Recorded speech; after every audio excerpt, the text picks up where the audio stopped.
Hello guys, एक बार फिर आपके अपने चैनल जी10 क्लासेस में हार्दिक स्वागत है। आज हम बात करेंगे यूरोप में समाजवाद और रूसी क्रांति की मेन पॉइंट्स, अर्थात पूरे चैप्टर का सारांश एक छोटी सी वीडियो में बात करेंगे। चलिए चैनल शुरू करते हैं। एक बार फिर वीडियो को लाइक और चैनल को सब्सक्राइब करना ना भूलें। जो जो छात्र या जो व्यक्ति इस चैनल वीडियो को पहली बार देख रहे हैं, वे वीडियो को लाइक अवश्य कर दें।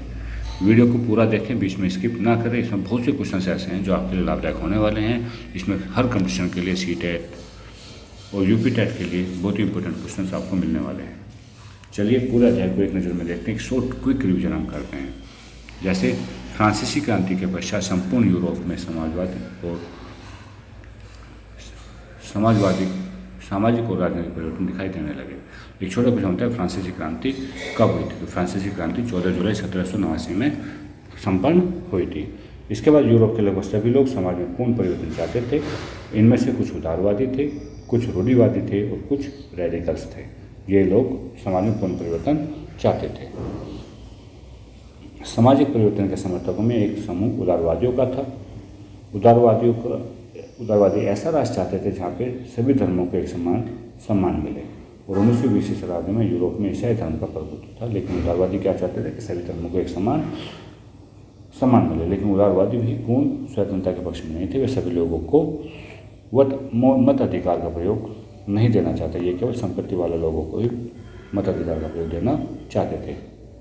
रूढ़िवादी वर्ग उदारवादी और रेडिकल्स दोनों का विरोधी था। रूढ़िवादी वर्ग जो था वो उदारवादी और रेडिकल्स दोनों का विरोधी था। फ्रांसीसी क्रांति के पश्चात भी इसकी सोच में परिवर्तन आया और 19वीं सदी तक इसके विचार बदले और इन्होंने भी लगा कि परिवर्तन आवश्यक है, लेकिन ये अतीत का सम्मान चाहते थे, अर्थात परिवर्तन को धीरे धीरे ही चाहते थे। अगला पॉइंट है, औद्योगिक क्रांति के समय यूरोप में नए शहर और नए औद्योगिक क्षेत्र और रेलवे स्टेशनों का विकास हुआ। जब औद्योगिक क्रांति होने लगी तो यूरोप में नए नए शहर बनने लगे, नए औद्योगिक क्षेत्र बनने लगे और रेलवे स्टेशन बनने लगे। औद्योगिकरण से महिलाओं, पुरुषों और बच्चों को कारखानों में काम मिला, लेकिन बेरोजगारी व्यवस्था समान बनी रही, क्योंकि महंगाई इतनी बढ़ चुकी थी। तो इसलिए लोग कम मजदूरी में काम नहीं कर पाते थे और लोग कम मजदूरी में अधिक समय तक काम करने को विवश होते थे। इंग्लैंड में के उद्योगपति थे रॉबर्ट ओवन के द्वारा एक नया समन्वय के नाम से एक नए समुदाय की रचना का प्रयास किया गया और इनका प्रयास इंडियाना नामक यूएसए के प्रांत में किया गया था। किसने किया था? रॉबर्ट ओवन ने। किसके लिए किया था? समाजवाद के लिए किया था। इसके बाद कार्ल मार्क्स 1818 और 1882 का विचार था कि औद्योगिक समाज पूंजीवादी समाज और फैक्ट्री में लगाई पूंजी पर पूंजीपतियों का स्वामित्व है। कि औद्योगिक समाज क्या है? पूंजीवादी समाज है और जिनकी जो फैक्ट्रियाँ लगती थी किसकी लगती थी? उद्योगों की लगती थी। जो भी उद्योग लगाते थे, जो कॉर्पोरेट सेक्टर के लोग थे, यानी कि जो बड़े बड़े लोग थे, चाहे वो रेडिकल्स के थे चाहे उदारवादी के थे, उन्हें हम औद्योगिकरण कहते थे।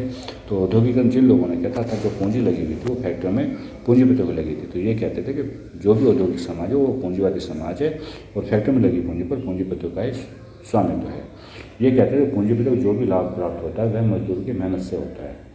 किससे होता है? मजदूरों की मेहनत से होता है। तो इसलिए मजदूर की स्थिति में तब तक सुधार नहीं होगा जब तक पूंजीपति वर्ग फैक्ट्रियों से स्वयं लाभ कमाते रहेंगे। यदि वो अपने लाभ का शेयर मजदूरों को नहीं देंगे तो तब तक मजदूरों की स्थिति में भी सुधार नहीं होगा। कार्ल मार्क्स का कहना था कि फैक्ट्रियों से मिले हुए लाभ को मजदूरों में भी डिवाइड करना चाहिए, मजदूरों को भी शेयर करना चाहिए। अगला टॉपिक है, रूस में लंबे समय से निरंकुश जारशाही का शासन था। किसका शासन था? निरंकुश जारशाही का शासन था, जिसकी स्थापना 1325 और 40 ईस्वी में हुई थी। जार शासक क्या था? राजत्व दैवीय में विश्वास करते थे। जितने भी राजशाही शासक थे, चाहे वो फ्रांस के हैं या रूस के थे, वो राजत्व के दैवीय सिद्धांत में विश्वास रखते थे। रूस की क्रांति के समय जार निकोलस द्वितीय ही रूस का शासक था। कौन था शासक? जार निकोलस द्वितीय। रूस में 1914 से पहले राजनीतिक पार्टियां गैर कानूनी थी। किसने किया था? जार ने उनको गैर कानूनी घोषित कर दिया था। और मार्क्स के विचारों को मानने वाले समाजवादियों ने 1898 ईस्वी में Russian social democratic works party को रूसी सामाजिक लोकतंत्र श्रमिक पार्टी का गठन किया था, किंतु पार्टी को सरकारी आतंक के कारण गैर कानूनी संगठन के रूप में कार्य करना पड़ता था। तो सबसे पहले कौन सी पार्टी गठन हुई थी? 1898 में Russian social democratic works party. Lenin जो एक लोकतंत्रवादी थे, इन्होंने महसूस किया कि वित्तीय मतभेदों के कारण कृषक एक संयुक्त समूह नहीं था क्योंकि जो सभी कृषक थे वो उनके पास ज़मीन भी नहीं थी, दूसरी ज़मीनों में काम करते थे, तो इसलिए वो संयुक्त नहीं था और इसी भेद के कारण लोग समाजवादी आंदोलन का हिस्सा नहीं बन सके थे, ऐसा उन्होंने विश्वास किया था। कालांतर में सोशल डेमोक्रेटिक पार्टी दो भागों में डिवाइड हो गई, एक बोलेंशविक और दूसरा मेंशेविक। बोल्शेविक और मेंशेविक दो भागों में डिवाइड हो गई थी। अगला टॉपिक है वर्ष 1914 में क्या हुआ था। वर्ष 1914 के अंदर दो यूरोपीय गठबंधन बीच में युद्ध प्रारंभ हुआ। एक और जर्मनी, ऑस्ट्रिया और तुर्की, जिसे केंद्रीय शक्तियाँ कहा जाता है, और दूसरी ओर फ्रांस, ब्रिटेन में रूस, कालांतर में इटली और रोमानिया भी इसमें शामिल हो गए थे।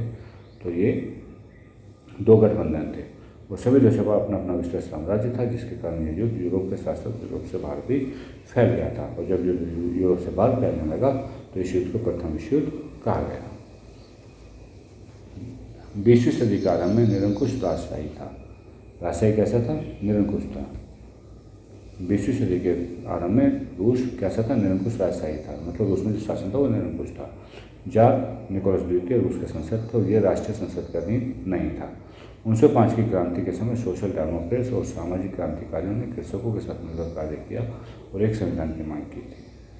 1905 को रविवार के दिन पादरी ज्ञापन के नेतृत्व में मजदूरों का जुलूस जार के महल के समक्ष पहुंचता था। किसके नेतृत्व में? पादरी ज्ञापन के नेतृत्व में। तब कोसेक्स और पुलिस के द्वारा मजदूरों पर आक्रमण कर दिया जाता है और इस घटना में बहुत सारे मजदूर मारे जाते हैं और कुछ घायल हो जाते हैं। और इसी घटना को किस नाम से जाना जाता है? ब्लडी संडे, खूनी रविवार के नाम से जाना जाता है। पूछा जाता है खूनी रविवार की घटना कब हुई थी? तो खूनी रविवार की घटना कब हुई थी? 1905 में हुई थी। खूनी रविवार की घटना किससे संबंधित है? 1905 की क्रांति से संबंधित है खूनी रविवार की घटना। इसके बाद अक्टूबर की क्रांति, जिसे रूसी क्रांति भी कहा जाता है। अक्टूबर क्रांति को क्या कहते हैं? रूसी क्रांति कहते हैं।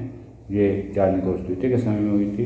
रूसी क्रांति ग्रेगोरियन कैलेंडर के अनुसार 7 नवंबर 1917 को पूर्ण हुई थी। ग्रेगोरियन कैलेंडर और जूलियन कैलेंडर 1 फरवरी 1918 से पहले रूस में जूलियन कैलेंडर का इस्तेमाल किया जाता था। उसके बाद ग्रेगोरियन कैलेंडर, और ग्रेगोरियन कैलेंडर जूलियन कैलेंडर से 13 दिन आगे चलता है। याद रखेंगे इसको, ग्रेगोरियन कैलेंडर जूलियन कैलेंडर से 13 दिन आगे चलता है। कितने दिन आगे चलता है? 13 दिन। गृह युद्ध के दौरान बोल्शेविकों के द्वारा उद्योगों और बैंकों का राष्ट्रीयकरण किया गया। गृह युद्ध के दौरान क्या किया? बोल्शेविकों ने उद्योगों और बैंकों का राष्ट्रीयकरण किया। इनके द्वारा कृषकों को भी ऐसी भूमि पर आदेश दे दिया गया जिसका समाजीकरण हो चुका था। इसके द्वारा बोल्शेविक क्या चाहते? वो सामूहिकता दिखाने का प्रयास कर रहे थे। इसके बाद केंद्रीय योजना के नए कार्यक्रमों को प्रस्तुत किया गया और अर्थव्यवस्था में सुधार के लिए पंचवर्षीय योजनाएं भी लागू की गई। सरकार ने लक्ष्य रखा कि हमें 5 साल में ये काम करना है। इसे कहते हैं पंचवर्षीय योजनाएं। पंचवर्षीय योजना किसे कहते हैं? कि सरकार के द्वारा अगले आने वाले 5 वर्षों में क्या क्या कार्य करना है, कौन से लक्ष्य की प्राप्ति करनी है, उस लक्ष्य को प्राप्ति करने की योजना बनाई जाती है, जिस योजना को पंचवर्षीय योजना कहा जाता है। इसी तरह से रूसी सरकार ने पहले 2 योजनाओं के लिए 1927 1932 और 1933 1938 के समय औद्योगिक विकास को बढ़ावा देने के लिए सभी कीमतों को स्थिर कर दिया था। यूरोप की समाजवादी पार्टियां रूस की बोल्शेविक पार्टियों के करने के तरीके से सहमत नहीं थी। हालांकि श्रमिकों की मेहनत वाले राज्य की स्थापना ने दुनिया के लोगों में एक नई उम्मीद जागृत कर दी थी और इसी कारण सुनकर बहुत से देशों में कम्युनिस्ट पार्टी की स्थापना की गई थी। फिर भी यूरोप की जो समाजवादी पार्टियाँ थी वो इसके पार्टी कार्य करने के तरीकों से सहमत नहीं थी। चलिए इन्हें भी जानें। ये कुछ आपके लिए मेन पॉइंट्स हैं या कह सकते हैं छोटी छोटी डेफिनेशंस हैं, इन्हें जानते हैं। मत अधिकार आंदोलन किसे कहते हैं या क्या था? मत अधिकार आंदोलन वोट डालने का एक अधिकार पाने के लिए चलाया गया आंदोलन था, जिसे हम सफ्रेगेट मूवमेंट भी कहते हैं। दूसरा, तो वास्तविक वेतन क्या चीज़ है? वास्तविक वेतन इस बात का पैमाना है कि एक व्यक्ति के वेतन से वास्तव में कितनी वस्तुएं खरीदी जा सकती है। यदि आपका वेतन सेम रहकर महंगाई बढ़ जाती है तो इससे वास्तविक वेतन में कमी आती है। तालाबंदी, फैक्ट्री को स्थायी रूप से बंद करने के लिए मालिकों के रूप से फैक्ट्री के मुख्य दरवाजे पर ताला डाल देना, तब फैक्ट्री को बंद कर देना। स्थायी परमानेंटली फैक्ट्री को बंद कर देना क्या कहलाता है? तालाबंदी कहलाता है। कॉमिंटर्न कहते हैं कम्युनिस्ट पार्टी की जो अंतर्राष्ट्रीय संस्था है, यह शब्द कम्युनिस्ट इंटरनेशनल का संक्षिप्त रूप है। कम्युनिस्ट इंटरनेशनल का संक्षिप्त रूप है कॉमिंटर्न। स्वायत्त, ऑटोनॉमी, अपना शासन चलाने, स्वयं चलाने का अधिकार को स्वायत्तता कहता है, अर्थात फ्रीडम। तो ये रूस ने जो गैर रूसी क्षेत्र थे उन्हें स्वायत्ता प्रदान कर दी थी। घुमंतु नोमैडिक्स, घुमंतु ऐसे लोग थे जो एक जगह ठहर कर नहीं रहते थे बल्कि अपनी आजीविका खोज में एक जगह से दूसरी जगह आते जाते रहते थे। ये बोल्शेविकों ने इस पर अंकुश लगा दिया था कि जब सभी लोगों को जो महीने डिवाइड किए जा रहे हैं तो घुमंतु क्यों हो रहे हैं और उन्हें एक जगह रह करके काम करना चाहिए।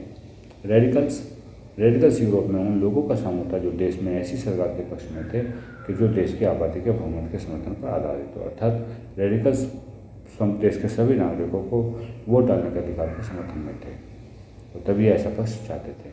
अगला था उदार राष्ट्रवादी। 19वीं सदी के प्रारंभ में यूरोप में उन्होंने उदारवादियों और रेडिकल्स का समर्थन किया था और वे ऐसा देश चाहते थे जहाँ पर सभी नागरिकों का सम्मान मिले। राष्ट्रवादी किसे कहते हैं? जहाँ पे सभी नागरिकों को सम्मान मिले, सभी को अपने राष्ट्र की वैल्यू मिले, राष्ट्र में सभी को आदर सम्मान मिले, तो उसे क्या कहते थे? राष्ट्रवादी कहते थे। केंद्रीय शक्तियाँ, जर्मनी, ऑस्ट्रिया और तुर्की को केंद्रीय शक्तियों के नाम से जाना जाता है। जर्मनी, ऑस्ट्रिया और तुर्की को केंद्रीय शक्ति के नाम से जाना जाता है। तो आप मुझे बताएंगे मित्र शक्तियाँ किसे कहा जाता है? मित्र शक्तियों में कौन कौन से देश आते हैं? कमेंट में जरूर पास करेंगे। और वीडियो को एक बार फिर कह रहा हूँ, वीडियो को लाइक व शेयर अवश्य करें। जो इस वीडियो को पहली बार देख रहे हैं, वीडियो को लाइक करना ना भूलें और चैनल को सब्सक्राइब कर दें, आने वाली वीडियो का नोटिफिकेशन आपको समय पर मिलता रहे। मेंशेविक्स कहते हैं रूसी सामाजिक संघ लोकतांत्रिक मजदूर दल के विभाजन के बाद जो भाग अल्पमत में था वह मेंशेविक कहलाता। जब मजदूर दल का विभाजन हो गया था, विभाजन में कुछ एक बना था बोल्शेविक और दूसरा बना था मेंशेविक। लेनिन रूस की क्रांतिकारी नेता थे जिन्होंने बोल्शेविक क्रांति का नेतृत्व किया था। क्या था ना? बोल्शेविक क्रांति का नेतृत्व किया था। टाइमलाइन, कुछ हम टाइमलाइन की बात करते हैं। 1850 से 1880 का जो समय था उसमें रूस में समाजवाद की नई बहस की गई थी। क्या गया था? रूस के समाजवाद में बहस की गई थी। कब की थी? 1850 से 1880 में। अगला था 1898 में रूस में जब समाजी डेमोक्रेटिक वर्क्स पार्टी की स्थापना हुई थी। कब हुई थी? रूस की 1898 में। फरवरी 1904 से सितंबर 1905 में रूस और जापान का युद्ध हुआ था। रूस की जापान के विरुद्ध पराजय हो गई थी। फरवरी 1904 से सितंबर 1905 में क्या था? रूस जापान युद्ध हुआ था जिसमें रूस की पराजय हुई थी। 22 जनवरी 1905 को क्या होता? रूस में खूनी रविवार की घटना हुई थी जो सन 1905 में हुई थी। 22 से 27 फरवरी 1917 में फरवरी क्रांति हुई थी। 2 मार्च 1917 को जाट को अपनी सत्ता छोड़नी पड़ी थी, जाट पच्युत हो गए थे 2 मार्च 1917 को। 3 अप्रैल 1917 को एक्साइल से लेनिन की वापसी हो गई थी। एक्साइल से लेनिन वापसी आ गए थे। कब? 3 अप्रैल 1917 को। 4 अप्रैल को उन्होंने बोल्शेविक पार्टी का गठन करते हुए अप्रैल थीसिस की घोषणा की। अप्रैल थीसिस में 3 मांगी गई थी। 24 अक्टूबर 1917 को पेट्रोग्राद में बोल्शेविकों का उत्थान हो गया था, यानी कि पेट्रोग्राद में बोल्शेविक आ चुके थे। 3 मार्च 1918 को रूस के द्वारा प्रथम विश्व से हटा गया था और ब्रेस्ट-लिटोव संधि जर्मनी के साथ की गई थी। क्या हुआ था? ब्रेस्ट-लिटोव संधि जर्मनी के साथ कर ली गई थी। 1918 से 1920 में रूस में गहराई उछलता है। 1919 में कम्युनिस्ट अर्थात कम्युनिस्ट पार्टी का गठन होता है और 1929 में रूस में कृषि की सामूहिकीकरण की शुरुआत हो जाती है। यहाँ आपकी वीडियो आज की समाप्त होती है। किसी का कोई क्वेश्चन है तो कमेंट्स में अवश्य पास करें और वीडियो को लाइक शेयर करना ना भूलें, चैनल को सब्सक्राइब कर दें। Thanks for watching.